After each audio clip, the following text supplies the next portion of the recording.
Chapter 152, The Accident Before the Battle Begins 2. However, every time he activated the genetic base points of the second level, his initial speed and acceleration would increase by 2% to 3%. This was also why Zutui had to make the best use of his time to increase his strength before the actual combat. As Zutui's power base grew, every time he activated a new genetic base point, his power would increase significantly.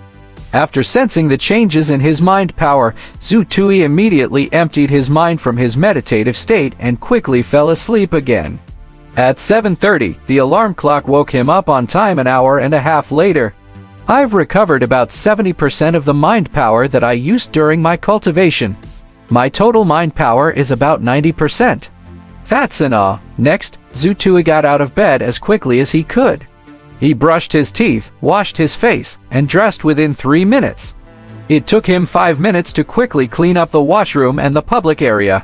He maintained those areas well every day, so he tittied up quite quickly. After that, Zutui ran to the Bravehearts Food Center in Block C. He ate 5 plain eggs, 10 meat and vegetable buns, and a large glass of milk as he walked. At 7:57, Zutui finished the last drop of milk and stepped into the first floor of the combat training building. He felt a little uncomfortable the moment he stepped into the building. A sweet-looking girl carried a bag of food and walked into the combat training building before Zutui. "Kuishi, I know that you're busy this morning and probably won't have time for breakfast, so I specially brought you breakfast. It's your favorite fried eggs, roasted sausages, cold beef, and buns." The little beauty smiled sweetly and handed a large bag of food to Kuishi. The other students who had already arrived to participate in the battle immediately teased at the same time, making the little beauty blush. "Thank you." Kuishi received it generously and opened it on the table. He called out to the other students. "Is there anyone who hasn't eaten yet? Let's eat together." The other students shook their heads. Kuishi happened to see Zutui enter and greeted him. "You're here. Have you eaten? If you haven't, come over and eat together." "I just ate." Zutui had a depressed look on his face. He had been eating like a wolf on the road just now, and he felt like choking now. This sweetness was so f***ing annoying. Before Zutui could catch his breath, Chai Zhao's signature 3-colored hair appeared at the entrance of the combat training building. This fellow carried a bag of food and walked up to Zutui. He waved it in front of Zutui. "Brother, I know you must have eaten. You don't have to tell me. Hongying, I brought you breakfast. You woke up at 6:30 in the morning to train. You should eat something to replenish your energy." Chai Zhao walked past Zutui and placed the breakfast in front of Kai Hongying, who was still sweating. Zutui thought, "I want to curse something that I should not say." What the hell? He had almost choked to death early in the morning. When he finally arrived at the combat training building on time, he saw that public display of affection. He was about to choke to death. "Little Tui, you really arrived earlier than us. Have you had breakfast? Kinking and I specially brought you breakfast." Just as Zutui was feeling depressed, Gongling's sweet voice suddenly rang out behind him. Gongling and Zuo Kinking each carried a lunchbox to Zutui's side. The moment Gongling and Zuo Kinking appeared, they attracted the attention of all the male students present. Gongling was a sweet and beautiful girl. Her long hair fluttered in the wind. Not only did she look sweet, but she had a big chest. She would attract attention wherever she went. 1.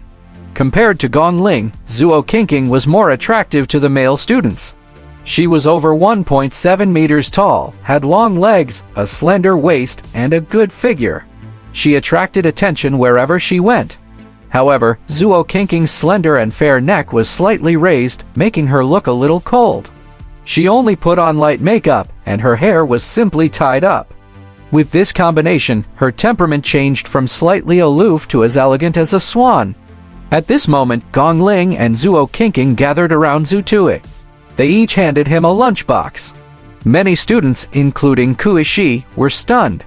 Zutui was also stunned. He had no idea that Gongling and Zuo Kinking would appear here. They even brought him breakfast. It was Zutui's first time being served breakfast by a beautiful girl. Chai Zhao, who had just shown off his relationship to Zhu Tui, was dumbfounded when he saw Gong Ling and Zhuo Qingqing surrounding him. FCAC, I thought this kid was single. I didn't expect him to be a one-on-two. Do you want a one-on-to-two? Kai Hongying's cold voice sounded. Of how is that possible? At the critical moment, Chai Zhao turned around and frantically tried to save himself. Hongying, you're enough for me. Kai Hongying only smiled coldly and did not speak. Why are you here? Zhu Tui looked at Gong Ling and Zhuo Qingqing, who had suddenly appeared. He was confused. Little Tui, of course I'm here to bring you breakfast. Qingqing and I specially chose your favorite big buns. You haven't had breakfast yet, right? Gong Ling said. Zhu Tui wanted to say that he had already eaten, but when he thought about the wolf-like gazes from all directions and Chai Zhao's expression, he decisively accepted the food. I haven't eaten yet, just nice. He would stuff a big meat bun into his mouth first. While they were eating, Gong Ling stepped forward and gently held Zhu Tui's left arm. She said in a low voice, Little Tui, you were selected for the actual combat exchange with the India sector today, right?